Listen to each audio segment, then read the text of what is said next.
Yeah, all the time. We're going to take their seats, please. We'll get this work session started. Because I need Jesus. This work session is going to be on 2017-119S mold. Favorite subject. Do we have an S version for everybody to hand out to everybody? Madam Clerk, do we have an S version of this?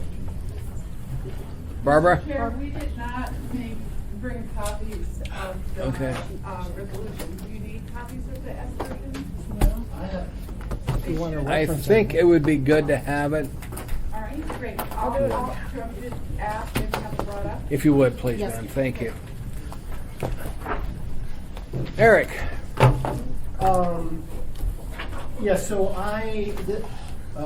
this was by request of other members of the Assembly, so I'll be very brief. It was that I reach out to some of the hotel operators and get their view. I have talked to by email to Alicia Malpe of the Alaska Hotel and Lodging Association. The association does not have a problem with the way the ordinance is worded. We are all about safe and clean environment for our guests and employees statewide. What we do like to avoid is turning into a witch hunt by disgruntled employees. So they say language fine, take employee complaints or union fights with a grain of salt. I think they use the grain of salt. I also have a letter of support from the Aviator Hotel, the Clarion. I understand that one is coming from the Captain Cook, though I have not seen that yet. This morning I talked with representatives from Westmark, which is owned by one of the cruise lines, and the Aspen hotels. They don't have any problem with the language. I think as I expressed, but not very artfully at the Assembly meeting, there's just not a lot of hotel operators who want to appear and testify for fear that there will be a newspaper article that says blah blah hotel, blah blah mold, and people won't really differentiate that they didn't have a problem, weren't saying they did, we weren't saying they did. So nobody has there may be one person that Mr. Weddleton reached out to. Is he here? Is it Dark Rain? There you are, hi, sir. And I just saw that this afternoon, that there were some highlighted provisions sort of later in the thing that he may have some questions on. I also met with the attorney for the Hilton and Marriott. The Hilton is more the focus, Mr. Bill Evans, and this morning. They did not have problems with the language or suggested changes. He did suggest adding that employees should have to report first to the employer before they reported to health. And we talked about, we met this morning and talked about that. Other than that, they didn't have suggested changes to the language. I'm going to try and, I'm considering that, we talked about it, I'm going to try and get him a draft of what that would look like if we did it. My concern is, you don't have to do that in other areas. You don't, before an OSHA complaint, before whatever. And of course, the concern about then retaliation if you did that. And so what I told him was, I'll think about it, I'll even try and get some language and we can look at it.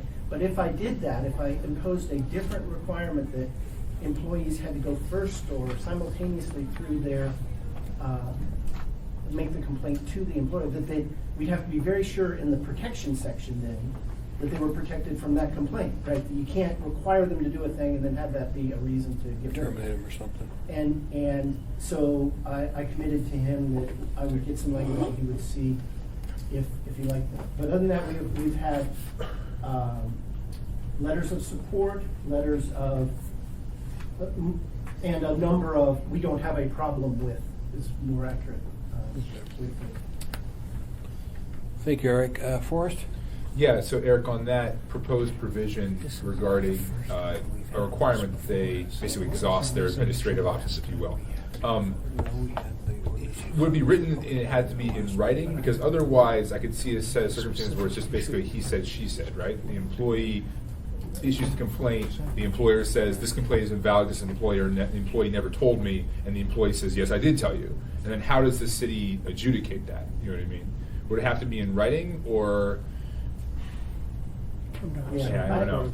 I mean, it just came in last night, and we just had the conversation this morning. I think it was originally phrased as anyone filing a complaint needs to go to first management. I said, you must mean employees only, right? Because how would sort of Joe Citizen, who's there and saw him, so then, Yeah. it's just employees. And then how do you protect them? Would it have to be in writing? Do you mean simultaneous or before? If you mean before, how long before? If I have to say, you have that problem, do I wait a week or a month? Or can I do it at the same time? Yeah. So I'm just not sure though. Chris?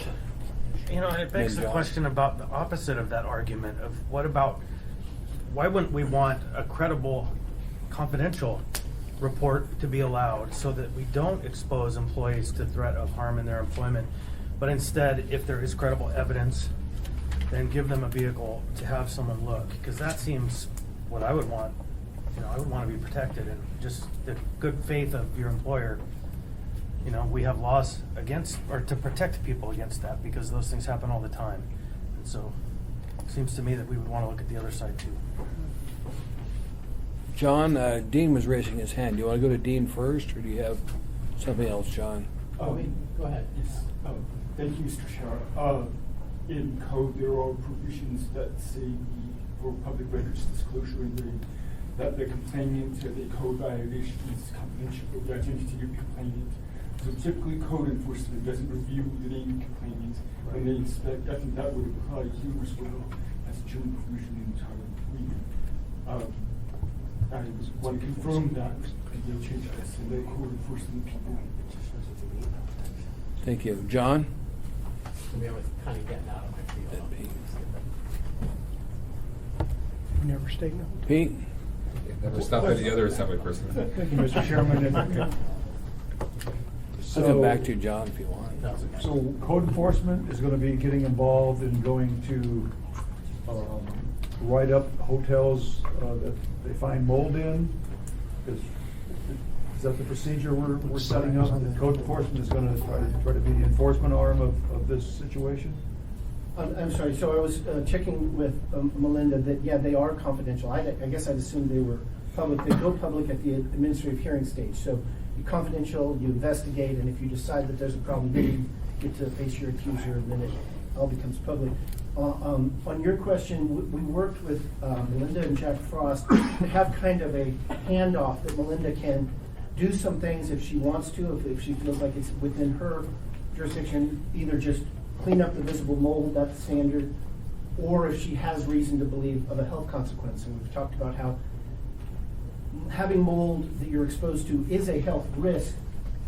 How you quantify that is difficult, and so if she's either able to say that repeated failures to clean it up, or I can find for some reason that it is in her expertise that it's a health risk, she can do it, but there's also this kind of handoff, code enforcement take it from here. Yeah. And so if I could follow up on that. Go ahead, sir. So do we have enough personnel to handle that? I mean, who in the department would you assign that duty to?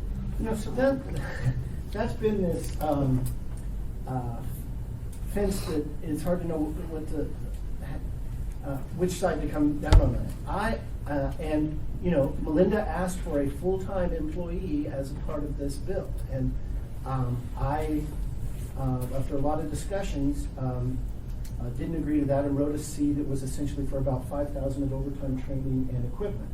But I've committed to her that because we think this is a very rare thing. We think this is, or I'll put my opinion, I believe it's a rare enough thing that it doesn't justify a full-time employee. I'm open to, if it does, I've committed to her, then I'll fight for that in tight budgets time. But that I didn't think up front it made sense to do that.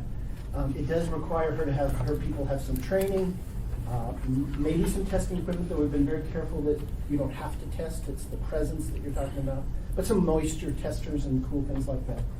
And then, maybe some overtime. So anyway, that about 5,000. We have not had many complaints, maybe any, though when a complaint was filed, the response essentially was, we don't have any standards for it, so we don't know what to do with it. So it may be that there weren't complaints because there's nothing to do with them. But we expect that it is a very rare thing. So I guess when you said, no, we did not put additional people either in health, although she made a valiant effort to do that, or in code enforcement, and we think it is going to be very rare. If it is more than that, I've committed to try and add people to it. Okay, great. Anything else, Pete? Tim? I've been on this for 4 years, and I do remember a case that came up, and it was controversial in terms of, I think the employee was saying that management wasn't doing anything about it. And so I remember that particular case, but then do we also have an obligation to notify the public? Or do we take the room out of service, or what is the consequence in terms of if we know about it, we got to do something about it. And it seems to me that Otherwise, we got liability. anyway, I don't know. Yeah, so it's very much complaint driven, no inspections, no things to put on your bulletin board of notices of mold. And only credible complaints where Melinda filters if they've done this repeatedly, it's not a credible complaint. If it's Joe said, Sue said, Bill maybe saw it, it's not. It has to be, I think, first-hand knowledge. But anyway, and we rely on the entity to do so. So it's we think you have this, or we've investigated and you do, fix it. And one of the hotels said their practice in those situations is, yeah, they cordon off the room immediately from both employees and guests. But we are complaint driven and we rely on them to fix it. And it's only if they really didn't that we get into things like she does have the power and code enforcement has the power to shut down areas, shut down rooms. We hope that's almost never used because they go ahead and fix it. Anything else? Okay. We ought to need to deal with it. I've got Felix and Chris. Felix? Thank you, Mr. Chair. So I thank you, Eric, for your patience and for getting together this work session. As I've told you before, I am in support of this ordinance. One of the sticking points for me, though, has always been the implementation. So I was wondering if DHHS, you could sort of walk us through how you would implement this. And because I understand there's a lot of discretion put on the director, right, of when things happen and timeline. So if it was a really onerous situation where there was significant visible mold, you go in, you see it, what steps then would you take based on the implementation of this ordinance? Well, we have stages of implementation. In other words, typically a complaint-based system, we would send a letter to the employer, to the hotel, that we received a complaint regarding mold in your facility. And then depending on their response, that may justify a further investigation. So in the language of the ordinance, there are numerous references to may investigate depending on the response. And then if it was visible, the equipment that we are requesting in the C is a moisture testing piece of equipment. Because again, the reason that mold is apparently appearing is because of moisture. So if you address the moisture problem, that will most likely address the mold problem. And so, Deanna, if you could further clarify if someone is in non-compliance, what we would do at that point. I think we would follow the ordinance in terms of potential notice of violation if they were non-responsive. There's also language in there that allows us to do a compliance order for cleanup. It would just depend on how responsive the property owner would be. So, and again, this gets back to sort of the discretion and all the mays. So let's say we have a non-compliant owner. Then does the municipality have the levers to actually get things done? There are fines in the ordinance that allow for us to fine the property owner if they aren't compliant, and we would be looking for them to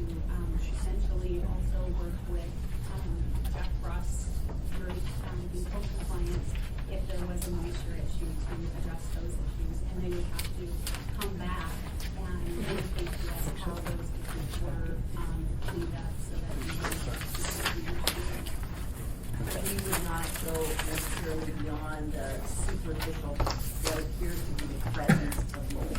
When it involves potential HVAC systems or plumbing systems, that is when Jack Frost came to people. Building code input. Okay, thank you. I've got Suzanne and then Chris. Suzanne? Thank you, Mr. Chair. And to Ms. Freeman, would you be able to address what might be considered an example of significant visible mold in terms of how big an area, or would it be something that a person walking in would immediately see? I'm just wondering about an example. Well, typically, there are many varieties of these substances, if you will. And so I think a rule of thumb to some degree is the 3x3 space. Is that typically a reference point? And again, our expectation is that with the ordinance, just sending a letter that states there has been a complaint will help the property owner make sure that they review the area. But typically, it's a visible substance of some sort. And what can appear to be mold could also be, smudge or some kind of debris left on the wall from cleaning even. And so that's why we wanted to make sure we ordered the moisture detecting equipment. And you probably, if you've ever had a person come out to test something or a potential leak in your plumbing or something, this is typically what they would use. And so first you have the visual, and then we would send a letter. And then if in fact the complaint continued or we had no response, we would go to the next stage, which would perhaps be a second letter or actually an on-site appearance. I hate to use the word investigation unless, that denotes that it's, that we are stating that this is mold. I want to make it clear to the assembly that we're saying this substance appears to be this, there appears to be a moisture problem, clean it up. Chris? Yeah, I was thinking it's along the same lines as Mr. Vera. The bill, I think, is great. I think that we spend a lot of time thinking through what the administration ought to think through if we set policy that we want this dealt with. And so what I would like to see, if and when this passes, is that the health department or whomever is the proper authority in the administration comes up with a policy that says these are the methods, here's how, when, and why, so that we don't end up with an arbitrary process or a capricious process that just targets somebody because someone had a whim, but instead you internally have set rules and guidelines. And I would like to see that on the administration side, not on any ordinance itself. May Yes, I Dean. respond to that, Mr. Chair? Go ahead, ma'am. When a new ordinance passes within the municipality through the assembly, we then, that allows us to develop policies and procedures in order to implement the ordinance in an appropriate way. So thank you for that. We would definitely be doing that. Dean, anything? Yes, thank you. I wanted to also speak to Mr. Rivera's question about timing and discussion. As version 7 cases, a child changed the name. Those benefits were written in as version in page 4 of line 2. And I kind of want to start though on page 3 at the bottom, complaints rules section. The first sentence says any person can submit a complaint. And that leaves since Kyle's question to the HHS when any person submits a complaint. The second sentence that says if the complaint's received, and I'm kind of cutting short here to the end of the top of page 4. The complaints received from a hotel guest or hotel employee, which are credible complaints, from a hotel guest or employee, then there's still a duty that says the worker shall inspect the area of the hotel premises. So that's the only place where there's a shall inspect obligation for DHHS to inspect. All the other places are switched to may. I just didn't want there to be any misunderstanding about that. May and shall is supposed to serve. This is the one instance where we left shall upon quite a complaint from an employee or a guest. Now I suppose, and I can't tell you how to implement that, but I suppose that someone could show that they have a e-card pass to the hotel. I'm just at this hotel and there's mold. Then you know that you can filter out complaints that way to see if it's a guest or a pay stub from an employee to an employee. So I wanted to point that out as well as the timing issue, the first thing that happens is an inspection, and then they decide whether to proceed or not. And that's still up to their discretion. The inspection takes place first, and then all the other enforcement mechanisms are in place. But the first step has to be the notice that they may have a re-inspection, and then reading on page 4, subsection 1 here, they may issue a notice violation, maybe not. If they issue one, it's up to them, the code enforcement DHS to decide when a re-inspection will occur. So in the middle in line 15, 16, by a specific date to require a re-inspection.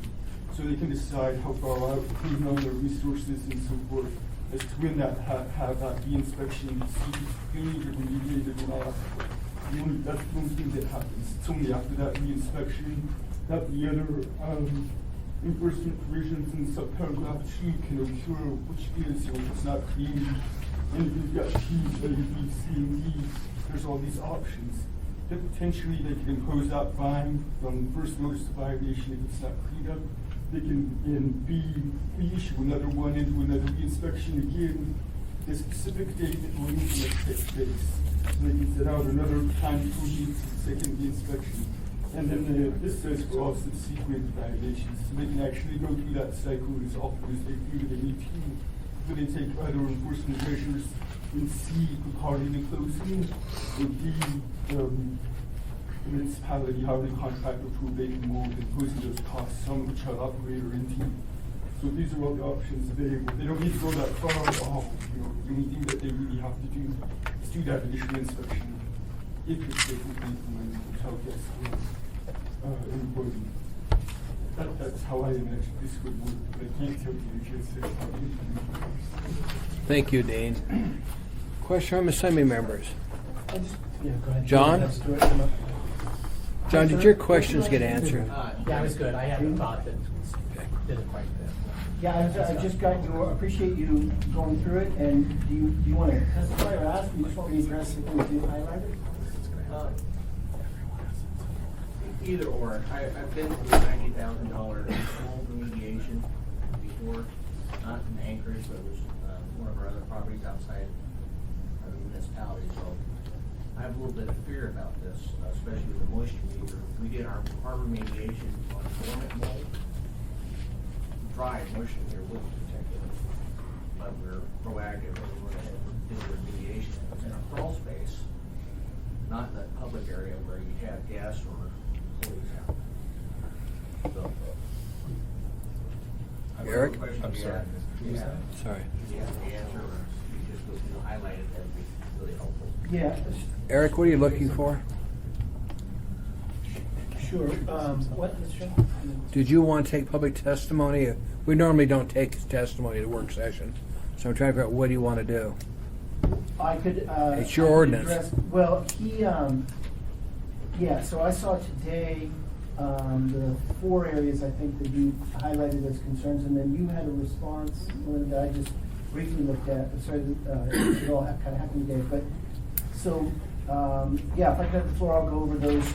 Go ahead, those Eric. things. And then, Mr. Green, if you have questions, would you mind if you? It wouldn't I don't quite be mind. We've got the testimony. time. Okay. So on page 4 at the top, line 6 through 7, he highlighted compliance agreements, compliance orders, emergency order, enforcement orders. We just wanted that things there to give us many ways to.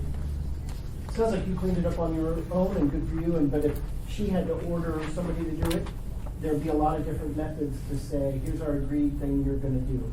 And so those are all options, and probably preferable options to just beating people over the head with fines. Here's how we're going to clean it up. That's on page 4, lines 6 through 7. And then page 4, 19, removed to the satisfaction of the director. I do think we're intentionally giving a fair amount of discretion in when she imposes things and when she finds that it's been cleaned up. Is that a worry for you, or just? It's just a worry. Yeah. What is the satisfaction? Right. And then on page 5, lines 8 through 17, that whole section B, Melinda did, so after our meeting, I really tried to have it be what we agreed to, which was, we notice, we order, you do, and not, and you expressed your concern, which I understood to be, you don't want to be in the abatement business or the incurring costs upfront business. You want to be in the noticing, ordering, and saying it's cleaned up business. Assuming you want to be in that business at all. But, so is either Deanna or Melinda, should he just be taken out, or should, you think so? I think that was our intent, and we Okay. probably just missed it. So you highlighted, sir, in that persons authorized by the director of reform. I think the conversation we're having is health just wants to be spotting it, telling you about it, and then coming back in and saying, you cleaned it up. They don't want to be performing certainly, and even hiring or, so there are penalties if you don't, but it's going to be your thing, and then they just come back and say it's yours. So we'll, I'll have an amendment then to just take D out. And then you highlighted, sir, below that on page 5, 25 through 27, the part, so that's in B now. The director is not required to use or exhaust all actions in A2 prior to taking action under section. As Mr. Gates said, and I've said, we put a lot of mays in the penalty section, because I don't, instead of you must on this and you must impose a fine, and just so you can deal with situations that I can't predict now. And so this is meant, this language in B is meant to say, you don't even necessarily have to go in this order. Probably you would, and certainly the notice would come first, but she has the authority to sort of go in whichever order makes sense. And then finally on page 6, line 6, Mr. Green, you highlighted any person who without authority to do so. So Deanne, do you think that's like D, or if you say, clean it up, they don't, okay, shut down that room or area,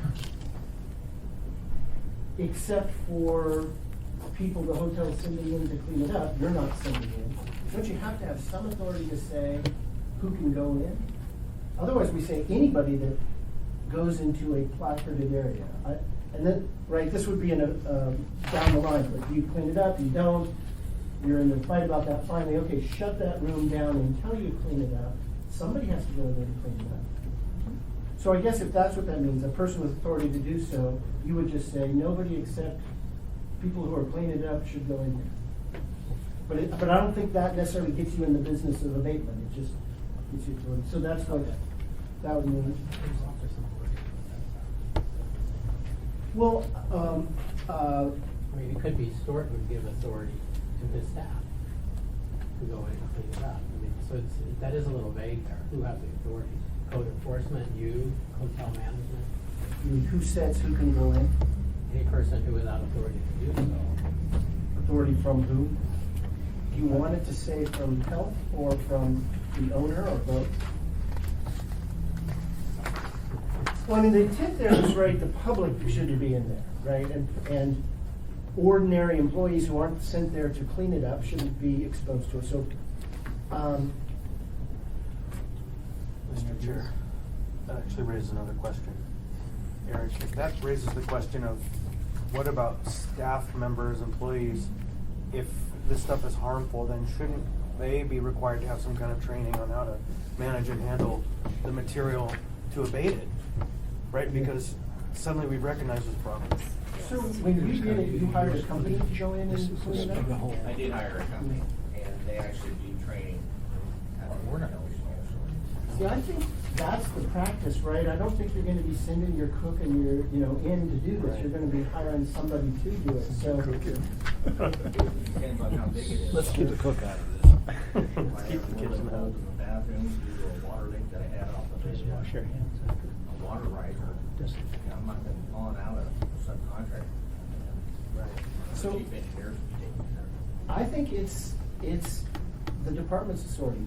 They'll say, nobody but the remediation team, and it may be part of this compliance order. If he says, we think we can do this with our people, and here's why, she says, okay, nobody but your people with this training or a certified remediator. But I think who's setting that, who goes into this area is health, not necessarily the owners. Do you disagree, Mr. Weber? No, sounds fine. Without the authority of the director. Of the director. Okay, so yeah. Mr. Wellington's doing good government and good drafting, he just wants to know. So it'd be of the director, yeah. The help will be you who say who can go in, who can go in. Eric? Yeah. I'll come to associate. So I'll make that change to You're on delete the list, D too. and add authority of the director on those. I guess Right here. I wanted to ask this august body, I took out inns, which are units, small hotels, right? They're still temporary stay, but they're from 6 to 19, and so now it only applies to 20 and up. And in talking to Melinda and then talking to other people about this bill, is that what you guys want? Like, there's this whole issue about one particular hotel, and that'll get worked out, whether it's there or not, I don't know. Or credible people on both sides of that issue. But I think it's unlikely that your biggest and most famous hotels are going to be doing this repeatedly. The problem, if it comes up, is likely, it seems like, to come from a small, cheaper, smaller unit. Why? Eric, you might try going for this for a year, and then look at it in a year and see if we need to take it down to smaller units. Okay. I'll have to believe that. Just an idea. I can do those two changes now, or yeah, I guess that makes sense. So, do we do motions to amend? Not here. Okay. We don't do motions here, do that on the floor. I'll do those, I'll have those written up as two amendments, to delete D and add that language. Okay. I've got some people, Tim, Chris, and Forrest. Okay, dropped you off. Tim first. That was fast. Tim's first. All right. Last time we talked about that, I remember the debate, and it was a can of worms. We added in hotels, motels, and bed and breakfast was a big deal. We talked about that, and it got real bad. I see that here we're limiting it to hotels. A comment is defined in Title 21, so Title 21 has a good definition of hotels, I suspect. Extended stay lodging. Anyway, it's a huge can of worms. It's no less dangerous in a big hotel or in a bed and breakfast. And it's still a public health situation. But there's more people running through a hotel, so I suspect that's the logic for limiting it to that.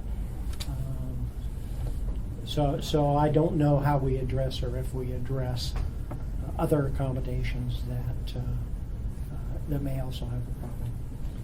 We're not doing apartments. I'm just giving problems, I'm not solving it. Well, yeah, I think Dick's idea is the right one on that. I admit it was intentionally trying to be relatively narrow, where most people are coming through.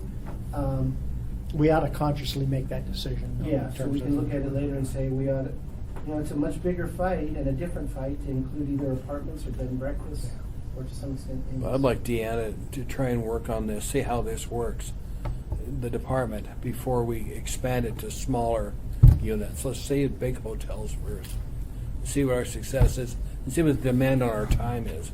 Linda agrees, yeah. So I would suggest that, Mr. Chair, the department also comes up with just a simple marketing tool, one pager like you do with so many other things. This is how you abate mold, this is how you manage this problem. Give people proactive tools that can be handed out to these 6 and 19 bed places, but really speak to safe handling of these materials when they're found, so that people can get ahead. Tear out the sheetrock. You know, John? No, Forrest was. just A couple things. One thing is general comment is I was recently looking for hotels for a secret getaway, and I realized I know nothing about hotels in Anchorage. So of course you go Googling and you get Yelp. And I'll tell you, I don't know about them, so you go with Yelp. Who knows if that stuff's true or not? But I'll tell you, a couple said something about mold, and they went off the list, and I moved on. So really, realistically, anyone's got mold, they got to worry about Yelp more than this. But we do have, I wonder, and we have some people here. I'll give a chance for Stuart if he had more to add. And then also I see in We have a few minutes. in Anchorage. Maybe she talked to some people in her group. Or can we do that? We've got time. Okay. So I guess you Yeah, sure. call in Stuart and then we did you have more to add, Stuart, or? Just now, what is a big hotel? So over 20 units, so they're defined, hotel, there's another section that has, in Title 21 that has these. So a hotel, motel, or extended stay lodging. Hotel, motel, but not Holiday Inn, not inn, is defined elsewhere, and it's basically units over 20 beds. John, anything else? Anita, did you poll your members or anything? No, I just landed about less than an hour ago when I planned was asked to attend the first meeting. We'll have a chance on Tuesday to testify. We're still having the public hearing on this, so. Anything else we need to discuss here? Okay. Our session's over. Well, thanks for being here.